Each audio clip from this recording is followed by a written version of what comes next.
Hello everyone. ఇవాళ మనతో పాటు ఉన్నారు political and cinema analyst Chittibabu గారు. వారితో మాట్లాడదాం. Hello sir. సార్, డాకు మహారాజుగా బాలయ్య గారి ఒక టీజర్ రిలీజ్ అయింది కదా, సో దానిపైన మీ అభిప్రాయం? చాలా బాగుందమ్మా. అది టీజర్ చాలా బాగుంది. అది ఒక రాజు, రాజ్యం లేని రాజు చేసిన యుద్ధం అని క్యాప్షన్. అది చాలా బాగుంది ఆ మాట. రాజు యుద్ధం చేయటం మామూలు, రాజ్యం లేని వాడు యుద్ధం చేయటం అనేది అంటే ఏదో సంథింగ్ మ్యాటర్ ఉంది అని హెడింగ్స్ లోనే ఒక విషయం ఉంది, కథ ఉంది అనేది చెప్పారు. Total teaser start to finish ఒక టెంపోలో ఉంది.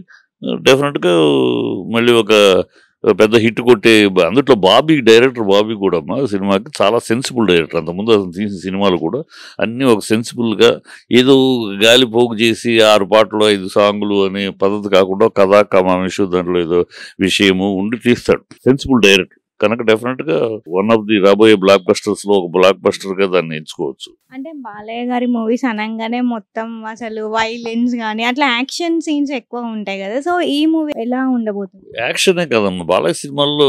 మీరు రాంగ్ పొరపాటు కొట్టి యాక్షన్ మూవీలు కాదు. బాలయ్య సినిమాల్లో ఫ్యామిలీ డ్రామా ఉంటుంది. ఒక చెల్లెల డ్రామానో లేకపోతే ఒక మదర్ డ్రామానో ఏదో ఒక ఫ్యామిలీ హ్యూమన్ ఎమోషన్స్ ఉంటుంది బాలయ్య సినిమా. అందుకనే బాలయ్య సినిమాలకి బాగుంది అంటే ఓ లేడీస్ ఎక్కే సినిమా. హీరోల బాలయ్య మరో గారి నుంచి ఉంది. బాగుంది అంటే బీభత్సంగా ఫ్యామిలీస్ వచ్చేస్తారు. అదే హెరిడిటరీ బాలయ్యకి వచ్చింది. ఎందుకంటే బాలయ్య సినిమాల్లో ఆ ఫ్యామిలీ ఓరియంటెడ్ ఎమోషన్స్ ఉంటాయి. ఎంత యాక్షన్, ఎంత గ్లామర్ సాంగ్స్ ఉన్నా సరే ఆ family oriented emotions, human emotions ఖచ్చితంగా ఉంటుంది. బాలయ్య చేస్తాడు, పర్ఫార్మెన్స్ చేస్తాడు. అది ఆడియన్స్ బాగా ఎంజాయ్ చేస్తారు. అందుకని అది ఉంటుంది. ఈ సినిమాలో ఆ యాక్షన్తో పాటు ఆ ఎమోషనల్ డ్రామా ఉంది, కనపడుతుంది.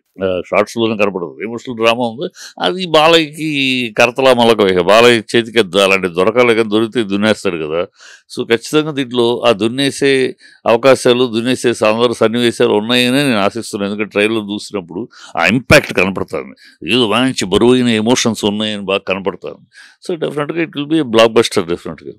అంటే ఇప్పుడున్న యంగ్ హీరోస్ అందరికి పోటీ ఇచ్చేలాగా ఉంటుంది అని. ఆల్రెడీ పోటీ ఇస్తానే ఉన్నాడు.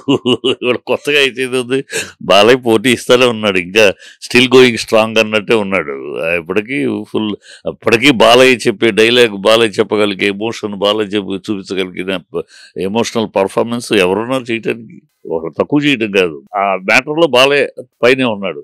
ఆ ఎమోషనల్ డైలాగ్ చెప్పడానికి ఇండస్ట్రీలో డ్రామా హైట్ ఆఫ్ ఎమోషను, రోమాలు లెక్కపొడుచుకునేట్టు చెయ్యాలంటే అది బాలయ్యే. సో అది ఖచ్చితంగా ఇప్పుడు కొత్తగా ప్రూవ్ చేసుకోవాలి. Is still giving strong competition to youngsters.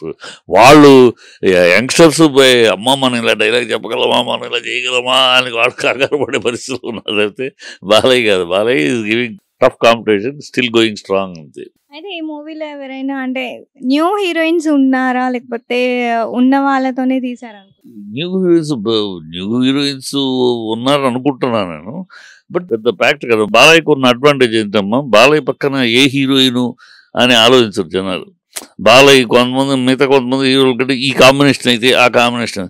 Balayya తోటి అసలు ఆ ఆడియన్స్లో ఆ పాయింట్ లేదు. బాలయ్య అంతే.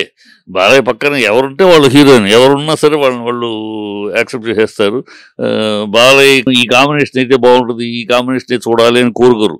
బాలయ్య అంతే. బాలయ్య జై బాలయ్య అంతే.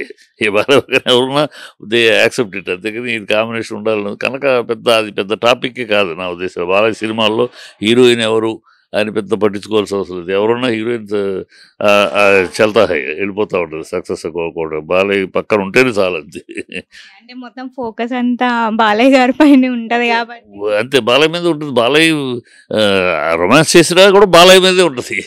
అది అలా ఉంటుంది. బాలయ్య ఇమేజ్ అలాంటిది. బాలయ్య ఆడియన్స్లో బాలయ్య ఇమేజ్ అలాంటిది కనుక హీరోయిన్ అని ఎనీ హీరోయిన్ చల్తా అంతే. అంటే ఇప్పుడు చూసుకుంటే ఎక్కువ బాలయ్య బాబు గారి మూవీస్ లో కొత్త హీరోయిన్స్ వస్తుంటారు. ఎవ్రీ మూవీలో కూడా కొత్త హీరోయిన్స్ ని ఇంట్రడ్యూస్ చేస్తూ ఉంటారు.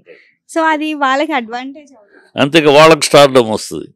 బాలయ్య దగ్గర ఉన్న ఎంకరేజ్మెంట్. ఎందుకంటే మిగతా చాలా మంది హీరోస్ మనకు తెలిసి ఆ హీరోయిన్ కావాలి, ఈ బాంబే హీరోయిన్ కావాలి, అయితే ఈ నెంబర్ 1 పొజిషన్లో ఉన్న హీరోయిన్ కావాలి, ఇలా అడుగుతూ ఉంటారు. బాలయ్య అసలు అడగరు అట్లా. బాలయ్య దగ్గర ఎవరు సూటబుల్ డైరెక్టర్ ప్రొడ్యూసర్ సూటబుల్, వాళ్ళ బడ్జెట్కి దీనికి సూటబుల్ అనుకుంటే ఎస్ అంతే. ఎవరినైనా యాక్సెప్ట్ చేయగలిగేవాడు, ఎంకరేజ్ చేయగలిగేవాడు. కనుక బాల సినిమాలో ఎక్కువ మంది హీరోయిన్లు, కొత్త హీరోయిన్లు రావడానికి అవకాశం ఉంది. కానీ పట్టుపడ్డు వీళ్ళే కావాలి, వాళ్ళే కావాలని. బాలయ్యకు సెల్ఫ్ కాన్ఫిడెన్స్, నేనున్నాం కదా, మనం ఉన్నాం కదా, ఇంకా మన తర్వాత పక్కన ఉంటారు. ఎవరైతే ఉంటే ఎవరు బాగా చేస్తే చాలు. అంతే, పలానా వాళ్ళే కావాలి, పలానా వాళ్ళు ఉంటేనే మన సినిమాకి, ఆ హీరోయిన్ ఉంటేనే, ఈ విలన్ ఉంటేనే అసలు అలా ఉండదు. Anybody who can perform well, yes come act, అంతే. అది అతని స్టైల్. కనుక వస్తాను ఉంటారు, ఎంకరేజ్ చేస్తూనే ఉంటాడు. అయితే ఇప్పుడు వాళ్ళు రాజ్యం కోసం అని చెప్పేసి ట్రైలర్‌లో మనకు కనిపిస్తుంది కదా! అది కాకుండా ఇంకేమైనా మీరు కొత్త విషయాలు ఏమైనా గమనించారా? అంటే మేజర్ విషయం అయితే చాలా సినిమా నాకు చాలా విషయాలు ఉంటాయి. ఇందులో మేజర్ విషయం ఆ పాయింట్ నాకు బాగా నచ్చింది. రాజ్యం లేనివాడు యుద్ధం చేస్తున్నాడు, ఎందుకు చేస్తున్నాడు? ఒక రాజ్యం లేనివాడు యుద్ధం చేస్తాడు, రాజ్యం కోసం చేస్తున్నాడా, లేదా సమాజ శ్రేయస్సు కోసం చేస్తున్నాడా, దేనికోసం చేస్తున్నాడు అనేది ఒక క్యూరియాసిటీ క్రియేట్ చేసింది. అది మేజర్ పాయింట్. ఆ మేజర్ పాయింటే సినిమాని అందులో బాబీ కనుక ఇలాంటి పాయింట్ దొరికితే బాబీ బ్యూటిఫుల్గా చేస్తాడు. డెఫినెట్గా దానికి క్యూరియాసిటీకి తగినట్టు ట్విస్ట్లు, డ్రామా ఉంటుంది.